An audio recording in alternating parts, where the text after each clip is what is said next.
कोहरे की चादर से लिपटी राजधानी, फिर झारखंड में बारिश होने की संभावना बढ़ी। जी हां, बता दें कि रविवार को राजधानी रांची कोहरे की चादर से पूरी तरह ढक गई है। 10 से 15 मीटर की दूरी तक कुछ भी दिखाई नहीं पड़ रहा है। सुबह के मौसम में मौसम खुशनुमा तो देखने को बाद में मिला, पर राज्य के कई शहरों में अब भी कोहरे का असर देखने को मिल सकता है और बारिश होने की संभावना बढ़ सकती है। मौसम विभाग का अनुमान है कि उत्तर भारत में फिर एक बार पश्चिमी विक्षोभ बन रहा है। इसका असर 10 और 11 जनवरी तक झारखंड के कई हिस्सों में देखने को मिल सकता है। 10 जनवरी को कई हिस्सों में बारिश होने की भी संभावना जताई गई है। इधर 2 दिन पहले आए पश्चिमी विक्षोभ का असर पिछले 24 घंटे में देखने में मिला है। जहां तक बात करें कि गढ़वा में 28 और बरही में 13 और हजारीबाग और तिलैया में 12 मिलीमीटर बारिश हो चुकी है। राजधानी के नामकुम वाले इलाके में भी पिछले 24 घंटे में 10 मिलीमीटर आसपास बारिश हो चुकी है। मौसम विज्ञान का अनुमान है कि अगले एक सप्ताह यानी कि 12 जनवरी तक बादल छाए रहेंगे। इस दौरान धुंध भी पड़ सकता है। इससे अधिकतम तापमान में थोड़ा गिरावट हो सकता है। न्यूनतम तापमान में थोड़ी बढ़ोतरी भी हो सकती है और मौसम शुष्क रहेगा। भाजपा का खेल बिगाड़ने झारखंड आ रहे हैं नीतीश कुमार। बिहार सीएम इन वोटों में लगा सकते हैं सेंध।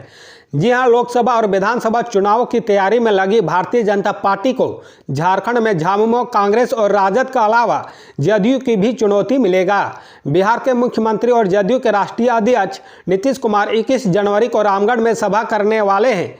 इंडिया गठबंधन में नीतीश कुमार अपनी स्थिति को मजबूत करने के लिए जहां झारखंड में जदयू का प्रभाव बढ़ाने में लगा है, वहीं भाजपा कुर्मी वोट बैंक बचाने में लगा है। झारखंड में आजसू से भाजपा का गठबंधन है और इस पार्टी के साथ कुर्मी मतदाताओं का बड़ा वर्ग रहता है। लेकिन नीतीश कुमार के बड़े कद को देखते हुए भाजपा इस वोट बैंक को बचाने का अतिरिक्त प्रयास करने में लगी है। भाजपा में मांडू से विधायक जेपी पटेल को विधानसभा में सचेतक बनाया है। जेपी पटेल का परिवार कुर्मी समाज के बीच राजनीतिक रूप से प्रतिष्ठित रहा है। उनके पिता टेकलाल महतो झामुमो के बड़े नेता रहे हैं। इसके अलावा जमशेदपुर के सांसद विद्युत वरण महतो, रांची के विश्वविद्यालय के पूर्व रजिस्ट्रार अमर चौधरी जैसे नेताओं के जरिए भी भाजपा कुर्मी मतदाताओं में पेट बढ़ा रही है। ईडी के समन पर सीएम हेमंत सोरेन की बहन ने कहा उन्हें परेशान किया जा रहा है क्योंकि वह आदिवासी है। जी हां, झारखंड के मुख्यमंत्री हेमंत सोरेन को प्रवर्तन निदेशालय के समन पर प्रतिक्रिया देते हुए उनकी बहन अंजलि सोरेन ने रविवार को केंद्र सरकार पर उनके भाई को परेशान करने का आरोप लगाया है क्योंकि वह आदिवासी है। सोरेन की बहन ने रविवार को बताया, एक तरफ केंद्र सरकार आदिवासियों के उत्थान की बात करती है और द्रौपदी मुर्मू को राष्ट्रपति बना देती है और दूसरी तरफ हमें परेशान किया जा रहा है। झारखंड में हेमंत सोरेन सरकार आदिवासी है, इसलिए उन्हें परेशान किया जा रहा है। उन्होंने एएनआई से कहा, सरकार को डर है कि अगर हेमंत सोरेन सरकार बनी रही तो उन्हें आदिवासियों का वोट नहीं मिलेगा, इसलिए वे किसी तरह उन्हें बदनाम करना चाहते हैं। यह पूछे जाने पर कि ईडी ने झारखंड के सीएम को 7 समन क्यों भेजे, अंजलि सोरेन ने कहा कि उन्हें इस बारे में कोई जानकारी नहीं है। उन्होंने कहा, मैं सिर्फ यह कहना चाहती हूं कि केंद्र सरकार हेमंत सोरेन को परेशान कर रही है। राज्य में राष्ट्रपति शासन लग जाए तो आश्चर्य नहीं, सरयू राय। जी हां, जमशेदपुर के पूर्व विधायक सरयू राय के दावे ने सियासी पारा चढ़ा दिया है। सरयू राय का कहना है कि राज्य में अगर राष्ट्रपति शासन लग जाएगा तो कोई आश्चर्य नहीं है। सरयू राय मीडिया से बात कर रहे थे। उन्होंने कहा कि वर्तमान में राज्य सरकार संविधान के प्रतिकूल काम कर रही है। एक और सरकार दावा करता है कि सब ठीक है, लेकिन केंद्र सरकार अगर यहाँ राष्ट्रपति शासन लगा देगा तो इसमें कोई अचरज नहीं है। राज्य में कानून नाम की कोई चीज नहीं है। संविधान के नियमों के विरुद्ध जाकर सरकारें चलाई जा रही है। ऐसी स्थिति में सरकार का बने रहना उचित नहीं होगा। पहले गाने विधायक सरफराज अहमद से इस्तीफा दिलवाया गया और अब यह अनुमान लगाया जा रहा है कि यह सीएम की प्लानिंग का हिस्सा है। मुख्यमंत्री पर जिस तरह की ईडी प्रेशर बना रही है, अगर उन्हें जेल जाना पड़े तो हेमंत सोरेन की पत्नी या परिवार के किसी अन्य सदस्य को गांडे से चुनाव लड़वा सकते हैं। इसलिए गांडे सीट खाली करवाई गई है।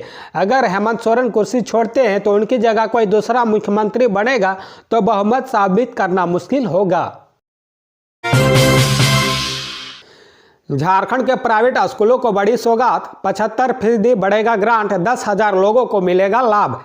जी हाँ, झारखंड के वित्त रहित संस्थानों को 75% अनुदान बढ़ेगा। वर्तमान में मिल रही अनुदान की राशि से 3 गुना ज़्यादा की राशि मिलेगी। इसके लिए माध्यमिक शिक्षा निदेशक की अध्यक्षता में कमेटी गठित अनुशंसा कर चुकी है। झारखंड राज्य वित्त रहित शिक्षा संयुक्त संघर्ष मोर्चा की मांग पर शिक्षा विभाग की कमेटी ने अनुदान में 3 गुना बढ़ोतरी का फैसला किया है। अनुशंसा लागू होने पर राज्य के 617 वित्त रहित संस्थानों के 10,000 शिक्षक शिक्षकेतर कर्मियों के बढ़े हुए अनुदान का लाभ मिल सकेगा। इंटर कॉलेजों को वर्तमान में कम से कम हर माह 1.40 लाख रुपये मिलते हैं और अधिक से अधिक 5 लाख रुपये मिलते हैं, लेकिन अब कम से कम 2 लाख रुपये और अधिक से अधिक 8.75 लाख रुपये मिल सकेंगे। रांची में खादी मेले का सीएम हेमंत सोरेन ने किया उद्घाटन। स्वदेशी उत्पादों को बढ़ावा देने पर दिया जोर।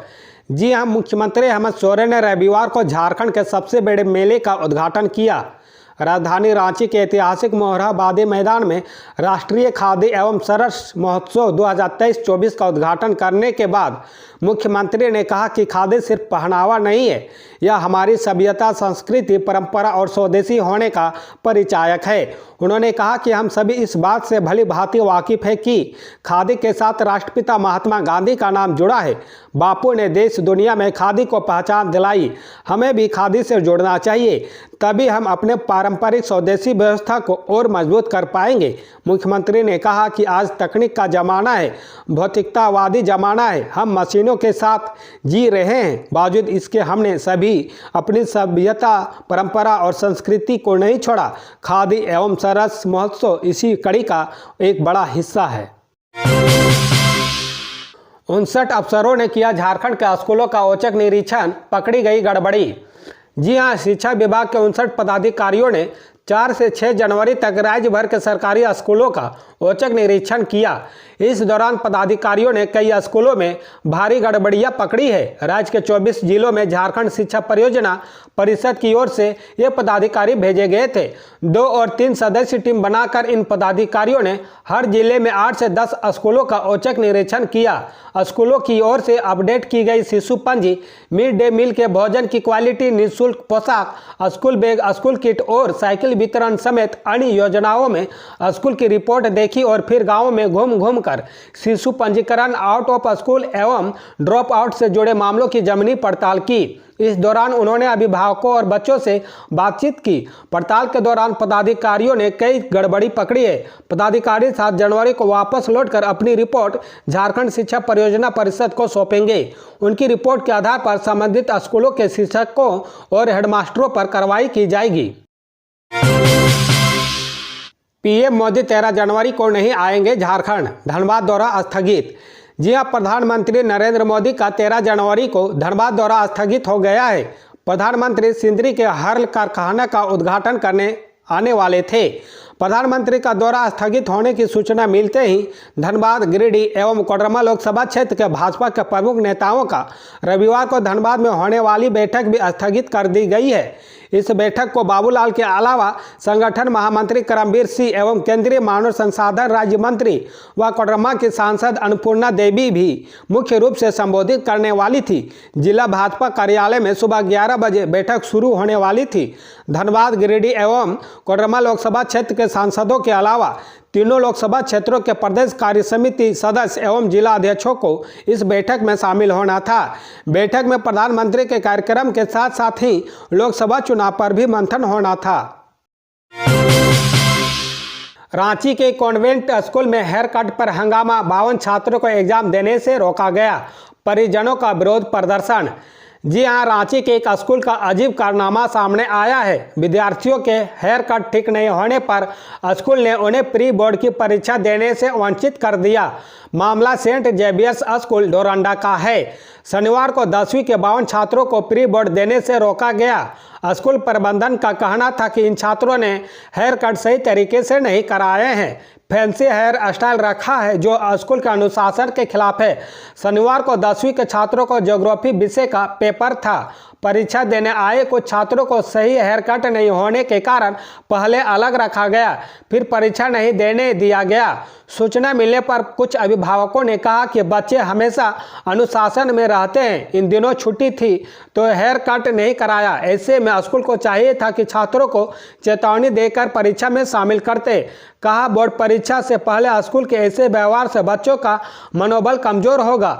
स्कूल को कार्रवाई से पहले चेतावनी जरूर देनी चाहिए थी।